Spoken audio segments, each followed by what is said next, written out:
بسم اللہ الرحمن الرحیم۔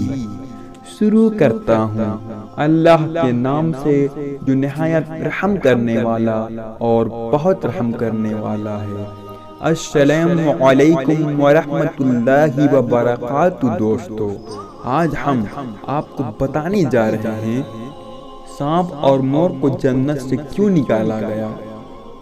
تو آپ سے گزارش ہے کہ اس واقعہ کو پورا ضرور سنیں۔ تو چلیے شروع کرتے ہیں۔ حضرت آدم علیہ السلام اور اماں حوا علیہ السلام اپنی پیدائش کے بعد جنت میں خوشحالی کے ساتھ اپنی زندگی گزار رہے تھے۔ شیطان جنت اور عالم بالا سے نکالا جا چکا تھا، اس لیے شیطان کے دل میں حضرت آدم علیہ السلام کی دشمنی تھی اور انتقام کی آتش اس کے دل میں بھڑک رہی تھی۔ دوستو، شیطان کو جب یہ معلوم چلا کہ حضرت آدم علیہ السلام کو جنت کے تمام میوے کھانے کی اجازت مل چکی ہے، لیکن شجرے ممنوعہ یعنی گندم کے دانے کو کھانے سے منع کر دیا گیا ہے، تب شیطان زمین سے عالم بالا یعنی جنت کی طرف روانہ ہوا۔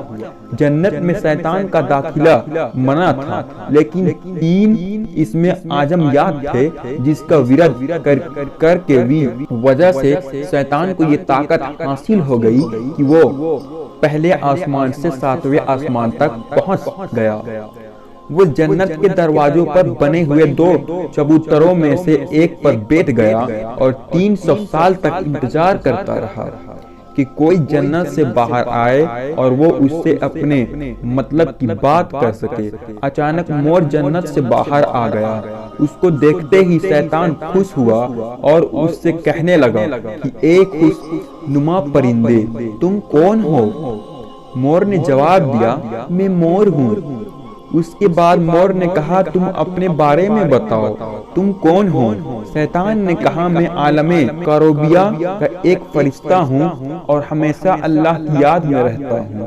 میں یہ چاہتا ہوں کہ جنت میں بھی جاؤں اور وہاں کی نعمتوں کو اپنی آنکھوں سے دیکھوں۔ شیطان نے مور سے کہا، اگر تم مجھے جنت کے اندر لے کر چلو گے تو میں تمہیں 3 ایسی باتیں بتاؤں گا جس سے تمہیں ابدی زندگی حاصل ہو جائے گی، تمہیں کبھی بڑھاپا اور بیماری نہیں آئے گی اور تم ہمیشہ جنت میں رہو گے۔ لالچ میں آ کر مور نے کہا، میں تو اتنی طاقت نہیں ہے کہ میں تمہیں جنت میں لے جاؤں، لیکن ایک سانپ میرا دوست ہے، وہ شاید تمہاری کوئی مدد کر سکے۔ یہ کہہ کر مور سانپ کے پاس آیا اور اسے سارا ماجرا سنایا۔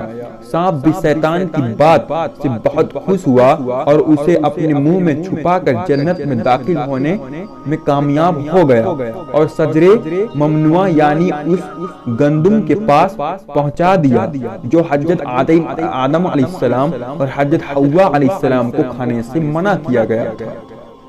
وہی دوسری طرف جنت کے نگہبانوں کو ترنت اس بات کا پتہ چل گیا کہ شیطان جنت میں داخل ہو گیا ہے۔ جب نگہبان شیطان کو جنت سے نکالنے لگے تو اللہ کا حکم ہوا کہ اسے ابھی جنت میں ہی رہنے دیا جائے۔ شاید یہ بھی حضرت آدم علیہ السلام کا امتحان تھا یا اللہ کی کوئی حکمت تھی۔ جنت میں رہنے کا حکم جب شیطان کو مل گیا تو وہ حضرت آدم علیہ السلام اور اماں حوا علیہ السلام کے پاس جا کر محبت اور عقیدت کا اظہار کرنے لگا، اور یہ دونوں اس شیطان کو پہچان نہیں سکے کیونکہ اس نے اپنا حلیہ بدل لیا تھا۔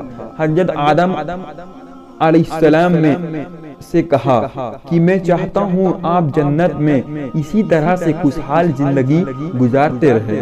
حضرت آدم علیہ السلام شیطان کی بات سن کر گہری سوچ میں ڈوب گئے۔ شیطان نے کہا، اگر آپ نے میری بات پر عمل کیا تو یقیناً آپ کو ہمیشہ جنت کی ہر نعمت حاصل رہے گی۔ یہ سن کر حضرت آدم علیہ السلام شیطان کے بہکاوے میں آ گئے اور پوچھے کہ یہ کس طرح ممکن ہے؟ تب شیطان نے کہا، اگر اس گندم کے دانے کو اگر آپ دونوں کھا لے تو آپ کی ابدی حیات حاصل ہو جائے گی اور آپ جنت میں ہی رہیں گے۔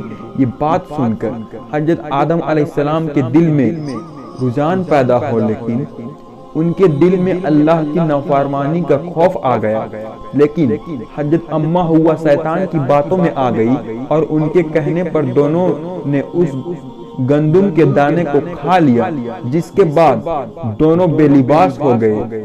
دوستو، واقعہ تو بہت بڑا ہے، لیکن آپ کو اگر کم لفظوں میں بتایا جائے تو بات یہ ہے کہ اللہ کے حکم پر فرشتوں نے حضرت آدم علیہ السلام کو کوہ سراندیپ یعنی سری لنکا کے قریب اور حضرت حوا علیہ السلام کو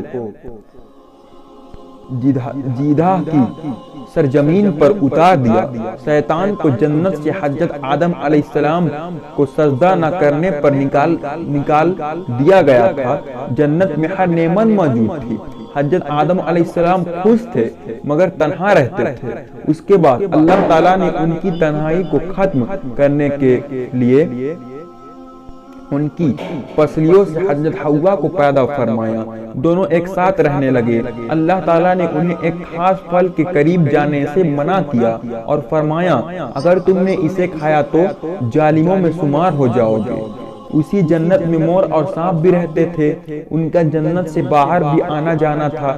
ایک دن شیطان نے انہیں روکا اور کہا کہ مجھے بھی جنت میں لے کر چلو۔ انہوں نے کہا، اللہ نے ہمیں منع کیا ہے۔ شیطان نے مور اور سانپ کو جذباتی واسطے دینا شروع کر دیا۔ پھر سانپ نے شیطان سے کہا کہ تم سانپ بن جاؤ اور مور تمہیں نگل لے گا اور جنت میں لے کر جا کے اگال دے گا۔ آپ کو بتا دوں کہ سانپ جب جنت میں تھا تو اس کے منہ سے بہت اچھی خوشبو آتی تھی اور اس کے پیر میں بھی ہوتے تھے اور جیسا آج ہے پہلے اس سے بھی زیادہ خوبصورت ہوا کرتا تھا۔ اس کے پیر بھی خوبصورت تھے۔ بس مور نے جنت میں شیطان کو لے کر جا کر اگال دیا۔ اس کے بعد شیطان جنت میں حضرت آدم اور حضرت حوا سے ملا، انہیں اس پھل کے بارے میں بہکانے لگا۔ حضرت آدم نے کہا، ہمیں اللہ نے منع کیا ہے۔ ایک دن حضرت آدم علیہ السلام سو رہے تھے، تب شیطان حضرت حوا کے پاس گیا اور انہیں پھر سے اس پھل کے بارے میں بہکانے لگا۔ حضرت حوا آخر شیطان کی باتوں میں آ کر اس درخت کے پاس چلی گئی اور اس پھل کو کھا لیا۔ جب حضرت آدم علیہ السلام اٹھے تو اصرار کر کے انہیں بھی کھلایا۔ اس کے بعد ان کے جسم میں جنت کا لباس غائب ہو گیا۔ اس کے بعد انہیں بہت شرمندگی ہوئی اور اللہ سے رو رو کر معافی مانگنے لگے۔ اللہ نے انہیں جنت سے نکال دیا اور لمبے وقت تک انہیں زمین پر رکھا۔ اس کے بعد ہی جس پیر سے مور شیطان کو جنت میں لے کر گیا تھا، اس سے بھی وہ خوبصورت پیر واپس لے لیے گئے اور بدصورت پیر بنا دیے گئے، اور جس منہ سے سانپ نے مشورہ دیا تھا اس سے اس کی منہ کی خوشبو چھین لی گئی اور اس کے پیر چھین لیے گئے اور جنت سے نکال دیے گئے۔ محترم عزیز دوستو، جاتے جاتے آپ سے گزارش ہے ایک چھوٹی سی، اگر اس واقعہ کو پسند آیا ہو تو ایک لائک ضرور کریں اور ایسے ہی واقعات کے لیے ہمارے چینل کو سبسکرائب کریں۔ پھر ملتے ہیں ایک نئے واقعات کے ساتھ۔ السلام علیکم ورحمۃ اللہ وبرکاتہ۔